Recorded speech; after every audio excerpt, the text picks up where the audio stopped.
जैसे अभी आसिफ ने बताया कि कभी कभी ऐसे होता है कि बच्ची या कोई बच्चा भी अगर इंसाफ लेने पहुंच गया है साइबर क्राइम विंग, लेकिन उसके जो पेरेंट्स हैं या फैमिली हैं अपोजिट पार्टी के, वो चले जाते हैं दूसरी फैमिली के साथ सुलह सफाई करने या जो भी। उस सूरत हाल में क्या आपको कंसल्ट करते हैं लोग कि अगर एक प्रॉपर एडवोकेट के थ्रू भी अगर ये सारे काम हों तो वो ज़्यादा बेहतर नहीं है? उसके बारे में आप बताएं क्या है?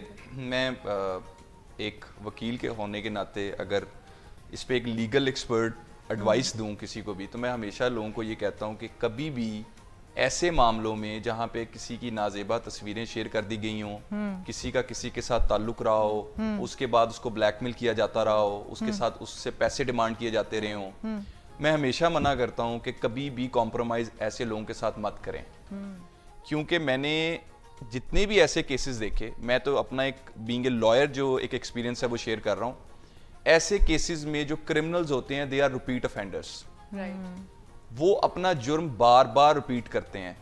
बहुत सारे ऐसे केसेस मैंने देखे जहां पे लोगों ने पहले तो आपस में बैठ के माफी कर ली, कॉम्प्रोमाइज कर लिया। बहुत दफा तो लॉयर्स को बताया ही नहीं जाता और स्ट्रेट वे जाके उन पार्टीज के साथ मिलके उनके साथ सुलह कर ली जाती है।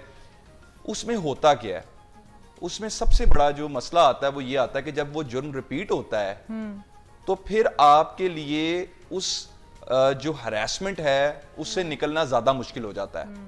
और जो मुल्जिम होता है, क्योंकि अभी हमें इस तरफ भी आना होगा कि ऐसे मुल्जमान को एक काउंसलिंग की जरूरत होती है। कहीं ना कहीं इस इशू का जो मसला होता है वो उनके कुछ दिमागी मसाइल के साथ होता है, साइकोलॉजिकल इश्यूज के साथ होता है।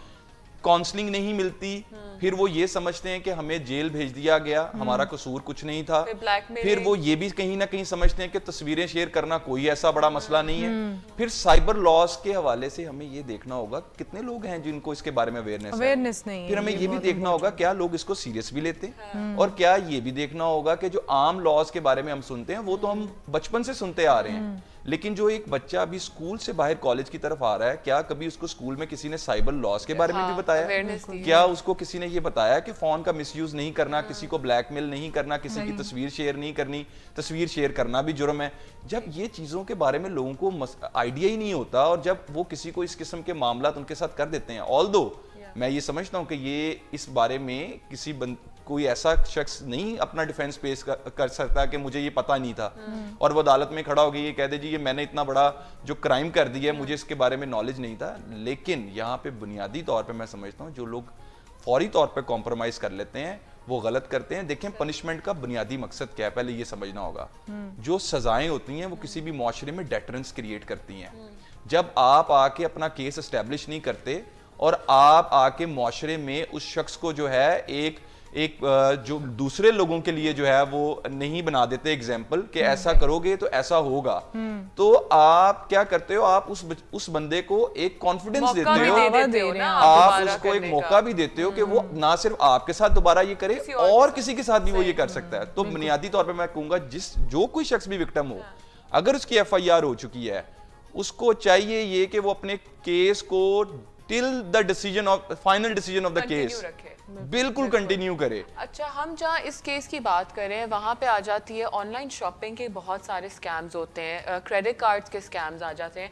उसमें जो है साइबर लॉ क्या है, आपको रिफंड कैसे मिलता है, उसका प्रोसेस कितना लंबा होता है? देखिए, फाइनेंशियल फ्रॉड में बुनियादी तौर पे दो तरह के फ्रॉड्स होते हैं। एक फ्रॉड होता है कि जिसमें आपको कॉल आ जाती है, जिसमें आपके साथ कोई शख्स कॉल के ऊपर, जैसे आपने शुरू में बताया कि कहता है जी आप, कोई भी जो क्रिमिनल है वो ये कहता है कि मैं आपके बैंक से बात कर रहा हूँ।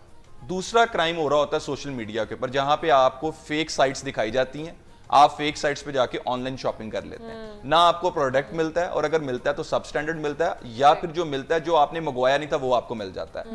जो पहला मैंने फाइनेंशियल क्राइम की जो आपको जिसकी मैंने आपको एग्जांपल दी, उसके अंदर हमेशा अनऑथराइज सिम कार्ड्स इस्तेमाल होते हैं, जिसमें सेक्शन 17 है जो इसको डील आउट करता है prevention of electronic crimes act का।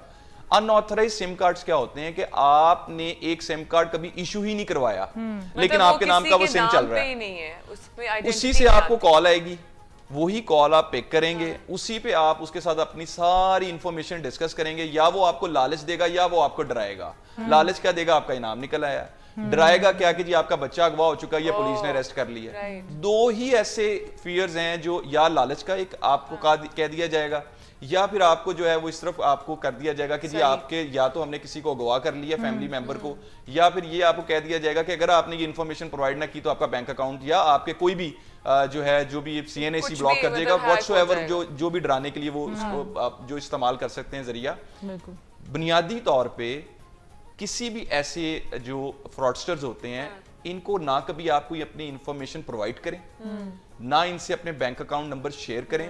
मैं हमेशा फाइनेंशियल फ्रॉड्स के बारे में एक बात करता होता हूं कि आपके साथ इलेक्ट्रॉनिक फ्रॉड नहीं कमिट हो सकता, तब तक नहीं हो सकता जब तक आप अपनी इंफॉर्मेशन खुद प्रोवाइड नहीं सही, करेंगे। सही। Self awareness is the basic tool Yes. In cyber. वही बात आ जाती है, आपको खुद मोहतात रहना पड़ता है।